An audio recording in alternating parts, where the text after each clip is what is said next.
ভাৰত চৰকাৰে পাকিস্তানৰ বিৰুদ্ধে পেহেলগাম যিটো আক্ৰমণ আছিলে, পেহেলগামৰ সন্ত্ৰাসবাদী আক্ৰমণৰ বিৰুদ্ধে ভাৰত চৰকাৰে পাকিস্তানৰ বিৰুদ্ধে যি একশ্যন আৰম্ভ কৰিছে, সেই একশ্যনৰ প্ৰতি আমাৰ ৰাইজৰ দলৰ পূৰ্ণ সমৰ্থন আছে।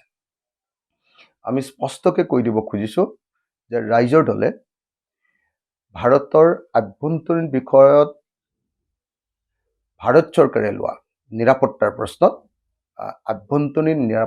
প্ৰশ্নত ভাৰত চৰকাৰে লোৱা সকলো বিষয়তে আমি সহমত পোষণ কৰোঁ।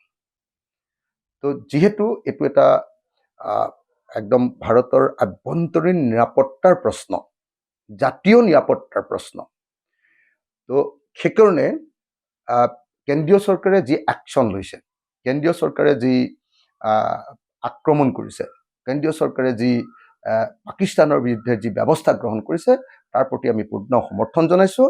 আৰু এই ক্ষেত্ৰত যেতিয়ালৈকে কেন্দ্ৰীয় চৰকাৰে পাকিস্তানৰ বিৰুদ্ধে বা সন্ত্ৰাসবাদীসকলৰ বিৰুদ্ধে একশ্যন গ্ৰহণ কৰি থাকিব, তেতিয়ালৈকে ৰাইজৰ দলৰ পূৰ্ণ পৰ্যায়ত সমৰ্থন আমি ব্যক্ত কৰি থাকিম। আমি ভাৰতবাসীৰ লগত আছোঁ, আমি ভাৰত চৰকাৰৰ লগত আছোঁ, আমি পাকিস্তানৰ বিৰুদ্ধে আছোঁ।